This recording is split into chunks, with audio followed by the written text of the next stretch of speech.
Ramadan di masa penjajahan, ibadah atau perlawanan? Tahukah kamu, puasa di masa penjajahan bukan sekedar menahan lapar? Saat Verenigde Oost-Indische Compagnie masuk Nusantara tahun 1602, mereka tidak hanya mencari rempah, mereka mencari kekuasaan. Masjid diawasi, ulama dicurigai, khutbah bisa dianggap ancaman. Namun Ramadan tidak pernah berhenti. Tahukah kamu, Belanda jarang melarang puasa secara langsung? Karena mereka sadar, melarang ibadah bisa memicu pemberontakan besar.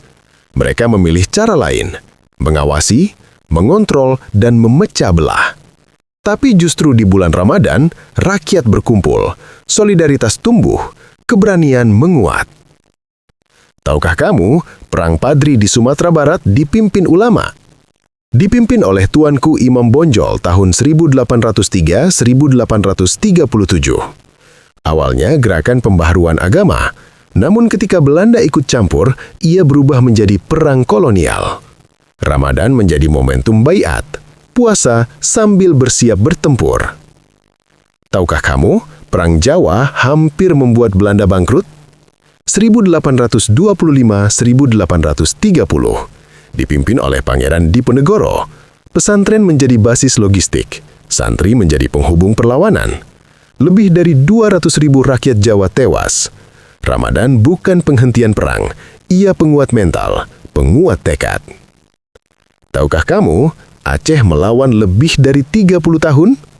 Tokoh seperti Teuku Umar dan Cut Nyak Dien memimpin perlawanan panjang. Hikayat perang Sabil menyebar, khutbah menjadi penyemangat perjuangan.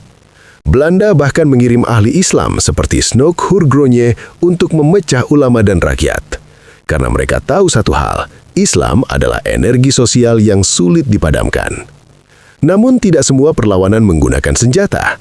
Awal abad ke-20, KH Ahmad Dahlan mendirikan Muhammadiyah. KH Hashim Asy'ari mendirikan Nahdlatul Ulama. Ramadan menjadi bulan pendidikan, kesadaran tumbuh, persatuan terbentuk.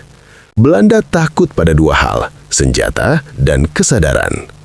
Lalu tahun 1942, Jepang datang, mengaku saudara tua. Sebagian ulama dirangkul, namun rakyat dipaksa kerja paksa, Romusha. Ramadan dijalani bukan hanya menahan lapar karena ibadah, tetapi karena memang kekurangan pangan.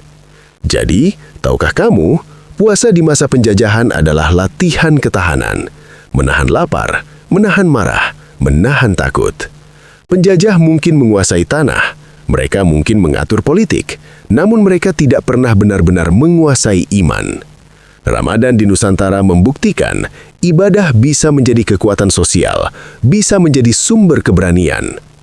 Puasa di masa penjajahan bukan sekedar menahan lapar. Ia adalah latihan kesabaran di tengah penindasan, latihan keberanian di tengah ketakutan. Karena tanah bisa dirampas, tapi keyakinan tidak mudah dijajah. Sampai jumpa di kisah berikutnya. @gladiator neraka. Like, comment, subscribe.